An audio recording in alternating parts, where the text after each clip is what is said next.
Experience the wonder, experience new life, a world full of color. Pre-K love, pre-K honesty, kinder hope, kinder brave, and kinder peace. Once again, let's give them a warm round of applause. It's never been seen. Discover a feeling unlike anything. Oh, awake in the moment, here and now. Discover it all.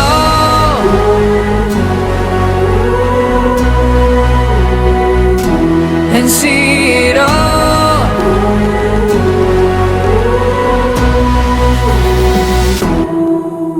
Discover the new.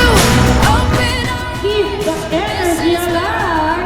dreams, come May I hear the cheer of preschool. discover it all.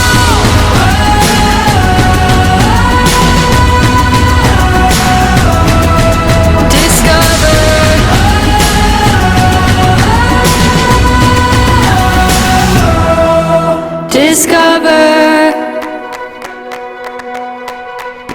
Welcome each and every one of you to our annual Family Day of St. Teresa of Lisieux School of Gaita celebration here at One Arena. It is a pleasure to see so many smiling faces gathered here today as we come together to celebrate the importance of family day and community. It's time to breathe, it's time to begin. Oh, and this is the moment, here and now. Discover it all. To be one of the great leaders of our community. Ladies and gentlemen, the Barangay Captain of San Andres, Honorable Mr. Benson Conde. Let's give him a warm round of applause. School Admin Miss Ina and Miss Jen. Congratulations po, napakaganda po ng event. Napakaganda po ng event nyo. Okay lang ba kayo? Nung pagpasok ko dito, ang napansin ko, bagamat hindi ganun madami yung estudyante, pero nasa class A yung mga estudyante. Tama po ba?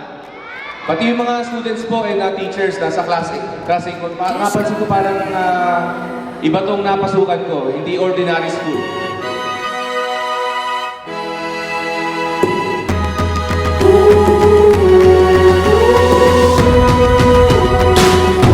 Discover it all.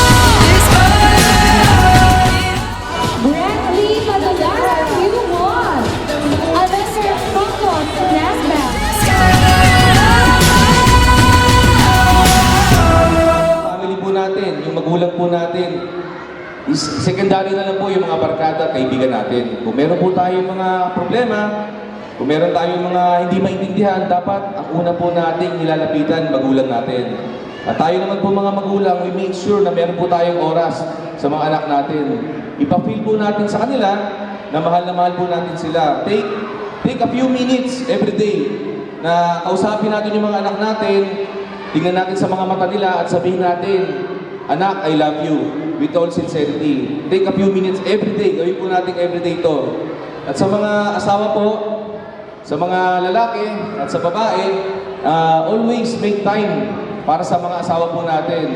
Ilabas po natin si Mrs. sa magagandang restaurant. Kahit siguro kung hindi kaya ng budget, once a month. Okay, bigyan po natin ng time ang mga asawa po natin para po makapag-build po tayo ng magandang relationship. Again po, congratulations po sa inyong lahat at salamat po. Discover.